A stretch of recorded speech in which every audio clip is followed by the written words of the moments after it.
Assalamualaikum kawan-kawan iman, mohon dukungan like, komen dan subscribe, terima kasih. Pada hari ini kami akan menampilkan ceramah Ustadz Abdul Somad. Semoga bisa mendapatkan manfaat dari ceramah ini, amin amin ya robbal alamin. Selamat mendengarkan, wassalamualaikum. Apa boleh saya berbuka di masjid? Tengok jamnya.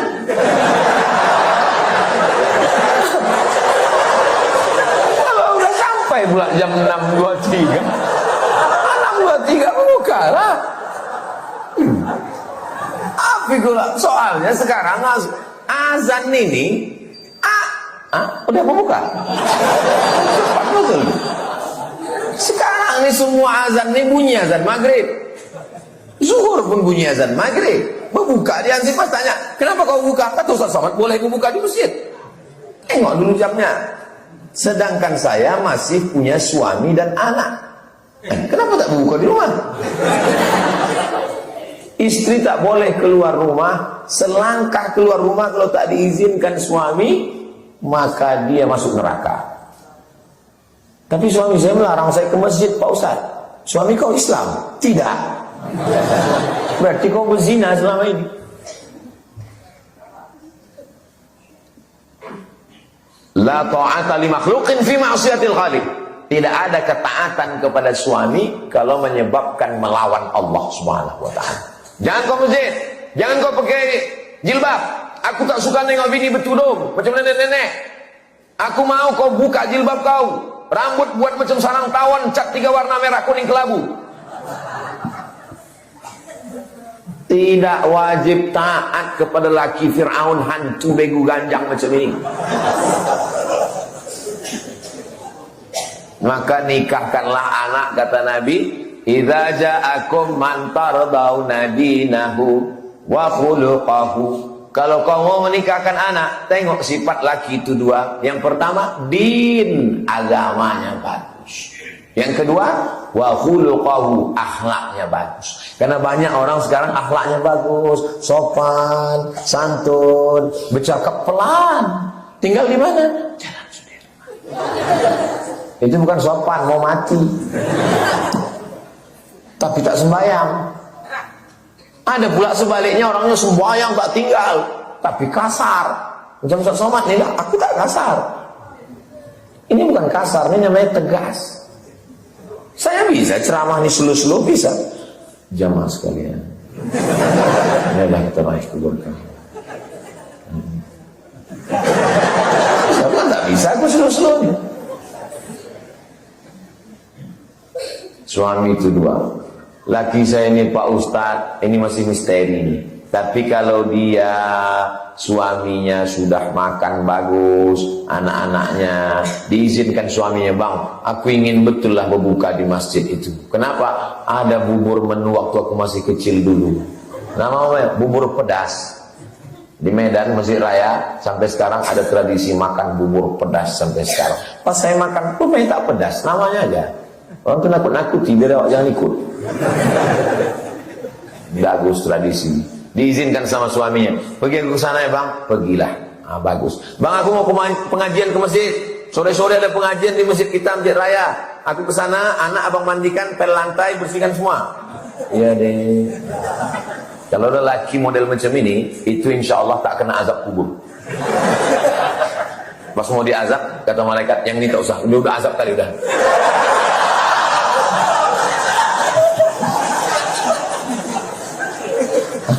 Sebagian ada yang ketawa, sebagian ada yang termenung.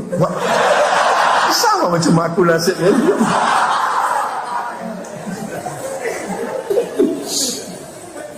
Apa hukum puasa atlet bela diri yang bertanding saat puasa?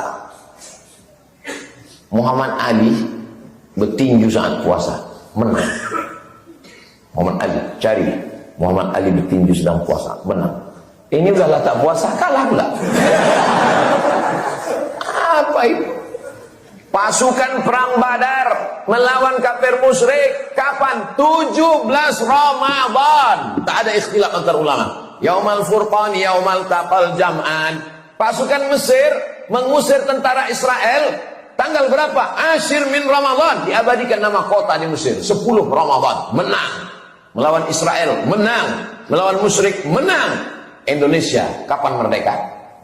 17 Agustus tahun 45, itulah hari kemerdekaan kita. Betul, tapi 17 Agustus bertepatan dengan 9 Ramadan.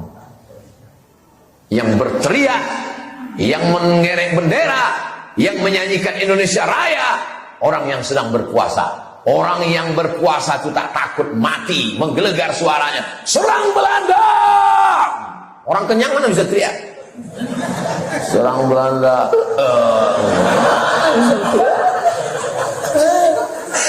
Mereka yang berjuang.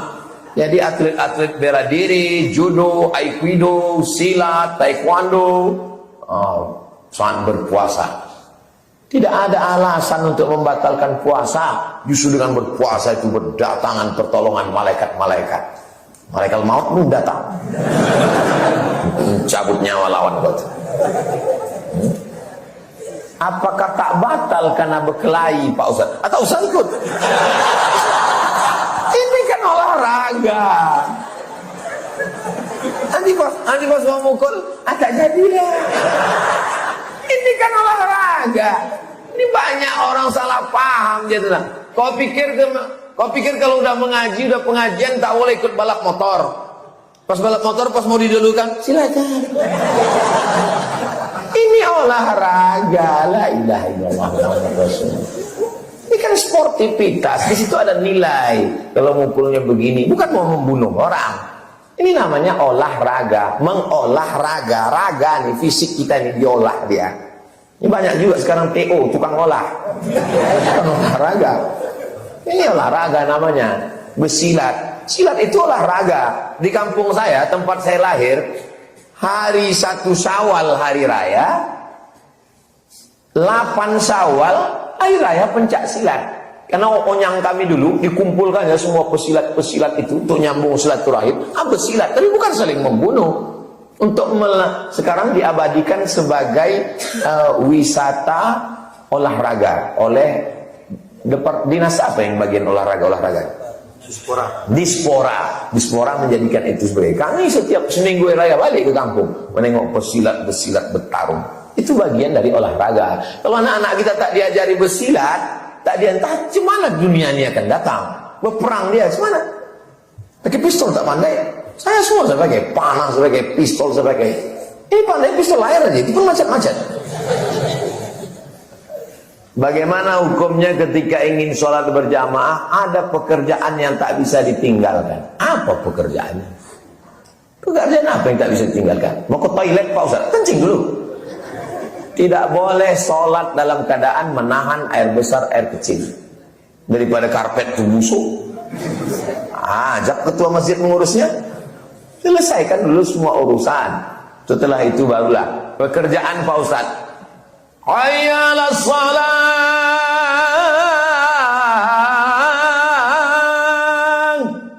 Kau tak ke masjid? Waktunya panjang.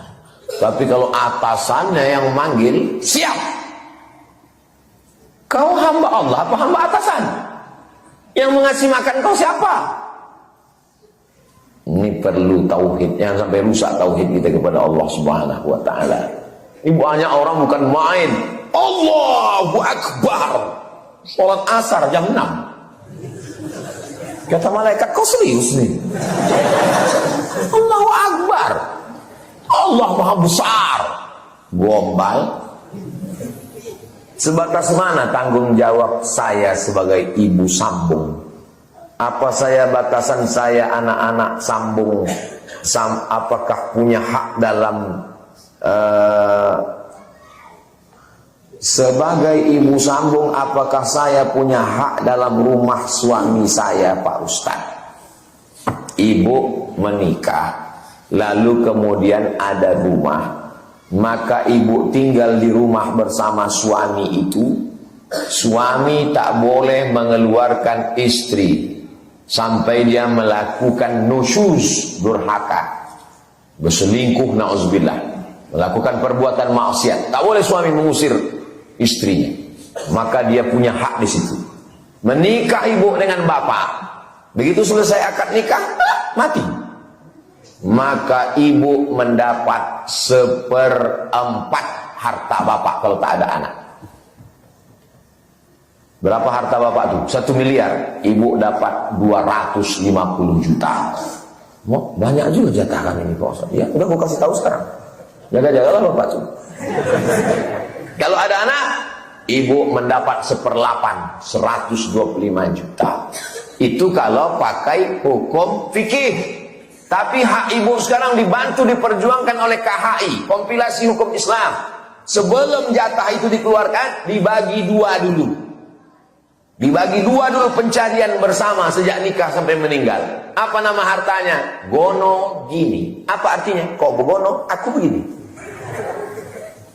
Begitulah hebatnya Islam membagi jatah ibu. Jadi ibu jangan merasa menumpang di rumah itu. Rumah itu milik ibu. Kalau bapak itu meninggal, ibu ada jatah. Dijual, dibagi. Harta warisan namanya. Dalam Islam perempuan tidak diwarisi. Sebelum Islam datang, perempuan diwarisi. Diwarisi kepada anak. Zaman dulu orang Arab, kafir musyrik jahiliyah itu istrinya banyak sekali. Namanya poligami unlimited edition. Umur 70 laki-laki menikah dengan istri terakhir umur 17. Maka istri yang terakhir itu diwariskan kepada anak pertama dari istri pertama. Begitu dulu hukum jahiliyah. Begitu Islam datang, anak tak boleh menikahi istri bapaknya. Karena istri bapaknya dianggap sebagai emaknya, mahram mu'abbad sampai hari kiamat. Haram dia menikahi emak tirinya. Dan kemudian perempuan tak boleh diwarisi, malah dia mendapatkan harta warisan. Jadi yang mengangkat harkat martabat perempuan pertama di dunia adalah Nabi Muhammad sallallahu alaihi. Ibu banyak-banyak berselawat untuk berterima kasih kepada Nabi Muhammad sallallahu alaihi wasallam. Bagaimana dengan anak saya ini Pak Ustaz? Ibu dengan anak ibu itu tak batal air wudhu menurut mazhab Syafi'i. Ibu dengan anak ibu ini sampai mati tak bisa menikah. Mati bapaknya itu, suami ibu, tak bisa ibu menikah sama dia sampai hari kiamat. Walaupun mungkin sebaya, walaupun mungkin bisa aja sebaya umurnya dengan anak, tak boleh. Begitulah Islam. Kenapa? Karena ibu adalah emaknya, walaupun bukan emak biologisnya, tapi diakui dalam Islam sampai hari kiamat. Kalau dia berbakti kepada ibu, macam berbakti kepada emaknya. Kalau ibu sayang kepada dia, maka ibu dapat pahala membesarkan anak-anak orang yang baik, orang yang soleh. Maka jaga, sambung silaturahim. Kalian mungkin tak disatukan dalam nasab, tapi disatukan dalam ikatan pernikahan dengan bapaknya. Itu ajaran Islam yang tak ada dalam ajaran lain. Pada bulan Ramadan, bagaimana orang yang kerja untuk menafkahi keluarga, tapi meninggalkan puasanya karena pekerjaan yang diembannya sangat melelahkan. Bagaimana pekerjaannya itu Ustaz? Apakah boleh atau tidak? Sebentar ya, ini agak serius sedikit. Nanti kalau saya jawab asal-asalan, alah ngarang deh itu. Udah saya tuliskan satu makalah, udah saya presentasikan di IKMI, di MDI, Majelis Dakwah Islamiyah. Saya kirimkan ke Ustadz Asrori. Nah ini dia. Saya kalau ngasih pembekalan harus ada bahannya.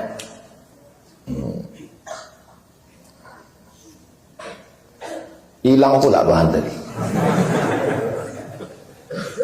Bentar ya. Ini saya bacakan. Sahibus san'ati syaqati alladhi yahtaju hirfatuhu li tahsili nafaqatihi wa nafaqati iyalihi. Orang yang pekerjaannya berat, tapi dia mesti juga bekerja untuk memenuhi kebutuhannya dan kebutuhan keluarganya. Yajibu alaihi an yusri' fi siyam. Dia wajib pagi-pagi itu makan sahur dan berniat puasa. Jadi tak boleh dia lost tak berpuasa. Pagi itu dia makan sahur. Istrinya menyiapkan makan sahur. Dia tetap nawaitu shauma ghadin an ada'i fardhi syahri ramadhan hadis sanati lillahi ta'ala. Summa yusri' fi 'amalihi wa takassubihi. Setelah itu dia tetap bekerja. Fa idza lahiqathu masyaqqatun shadidatun ghairu mu'tadatin. Ketika siang hari tiba-tiba dia mengalami kesulitan, tamna'uhu min itmami shaumihi, tak bisa dia menyempurnakan puasanya, jazalahul fitru, barulah dia boleh berpuasa siang itu. Diteleponnya bininya.